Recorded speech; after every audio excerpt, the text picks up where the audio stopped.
So Jared Kushner is here's a good example of rich guy brain and what they're told and how entirely disconnected it is from reality. Elon Musk thinks this way. Bill Gates thinks this way. Jeffrey Epstein thought a lot Epstein. about this sort of topic. Mm-hmm.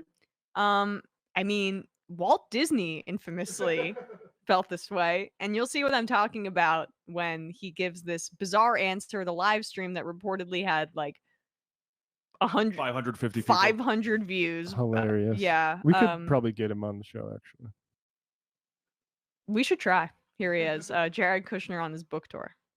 Friend, and then finally, I think that from the last year, the one thing I've tried to put a priority on since I left the White House was getting some exercise in. I think that there's a good probability that my generation is, hopefully with the advances in science, either the first generation to live forever or the last generation that's going to die. And so we need to keep ourselves in pretty good shape.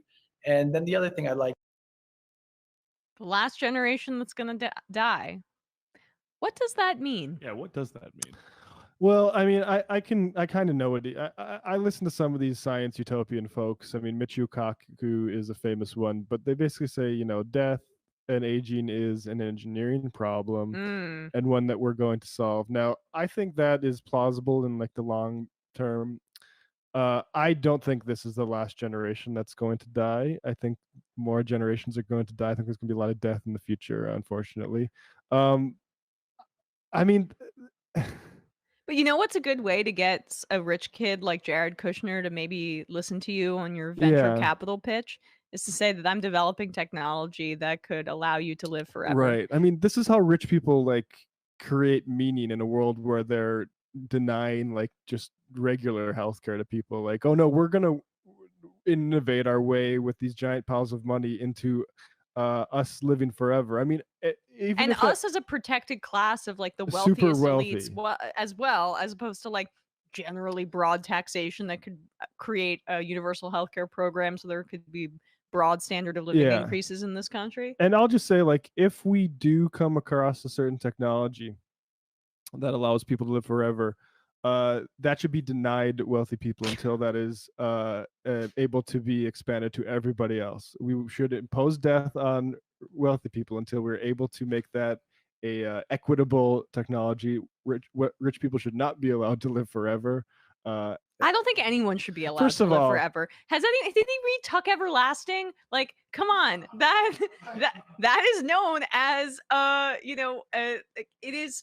You're not supposed to want that. And only evil people, starring Ben Kingsley, actually want it. I have no idea what that reference is. Oh, it's a children's book. Also, like, good movie. Good movie. If rich people decide they can live forever, they're going to be murdered by their kids because they're going to want that inheritance at some point.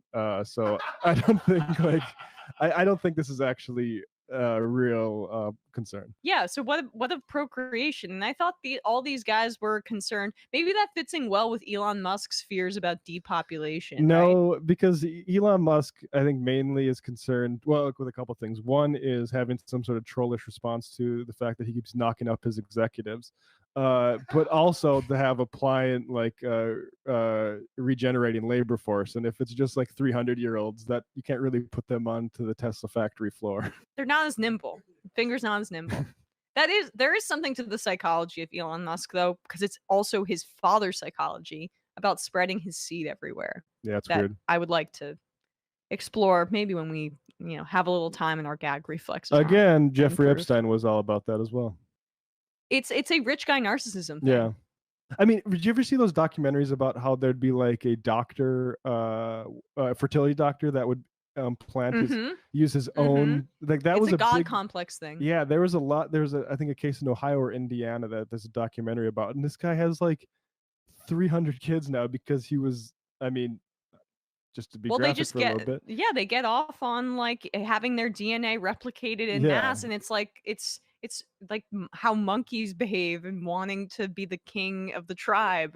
And it was like every woman who was getting in vitro fertilization in these small ass communities, it wasn't actually getting their husband's DNA but his.